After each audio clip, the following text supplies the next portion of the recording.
Bem-vindos em mais um Você Já Viu, onde mergulharemos fundos em um capítulo recente da controvérsia em torno da pena de morte nos Estados Unidos. Focaremos na execução de Kenneth Eugene Smith, que fez história ao ser submetido a um método inédito desde 1982, a asfixia com nitrogênio. Mas antes de explorarmos esse evento, daremos um passo atrás para compreendermos a trajetória da pena de morte no país. Evolução da pena de morte nos Estados Unidos. Nos primórdios da pena de morte nos Estados Unidos, métodos como a cadeira elétrica e forca eram comuns. A cadeira elétrica, introduzida no final do século XIX, foi promovida como uma alternativa mais humana, mas o seu uso não estava isento de controvérsias. Na busca por métodos considerados mais eficientes e humanos, surgiu a câmara de gás, onde o condenado era exposto a vapores tóxicos. Essa transição, entretanto, trouxe consigo novos questionamentos éticos e morais. Foi somente em 1982 que uma mudança significativa ocorreu.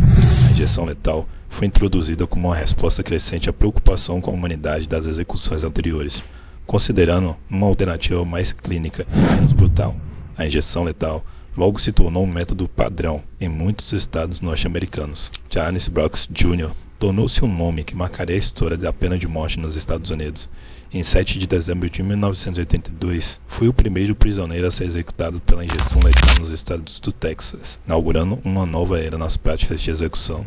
A introdução da injeção letal, supostamente uma opção mais humana, marcou um ponto de virada, mas também desencadeou um debate contínuo sobre a ética da pena de morte. Agora avançamos para o presente, onde um novo capítulo dessa narrativa se desdobrou com a execução de Kenneth Eugene Smith por asfixia com nitrogênio. Voltando ao presente, a execução de Kenneth Eugene Smith marca um retorno a métodos não utilizados desde a década de 80. A asfixia com nitrogênio levanta questões sobre a humanidade e a eficácia das execuções, especialmente quando comparada à suposta clínica injeção letal.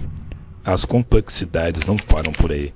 As tentativas anteriores de executar Smith e os esforços legais de última hora para impedir a sua morte evidenciam desafios sistemáticos.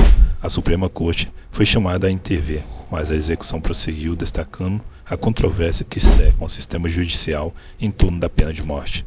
Antes de encerrarmos a nossa jornada pelo sistema da pena de morte nos Estados Unidos, é fundamental compreender o contexto do crime pelo qual Kenneth Eugene Smith foi condenado. O assassinato encomendado de Elizabeth Sennett pelo marido, um pastor, adicionou uma camada de complexidade moral a toda a situação.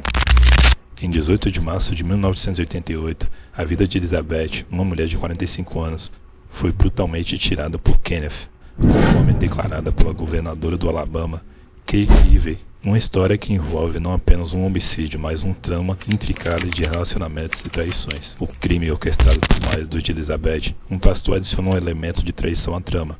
Posteriormente, o marido se suicidou, deixando para trás um enigma moral que escoaria nos corredores do sistema judiciário. Ao examinar este caso, somos confrontados não apenas com a questão da culpa ou inocência, mas também com dilemas éticos profundos. A execução de Smith se torna não apenas um ato punitivo, mas um reflexo de como a sociedade lida com crimes complexos, onde as fronteiras entre a justiça e a moralidade muitas vezes se entrelaçam. Encorajamos você a refletir sobre essas nuances éticas à medida que consideramos os impactos de pena de morte na sociedade. Obrigado por nos acompanhar nessa jornada de exploração e compreensão. Deixe seus pensamentos nos comentários abaixo e participe do diálogo sobre a pena de morte nos Estados Unidos.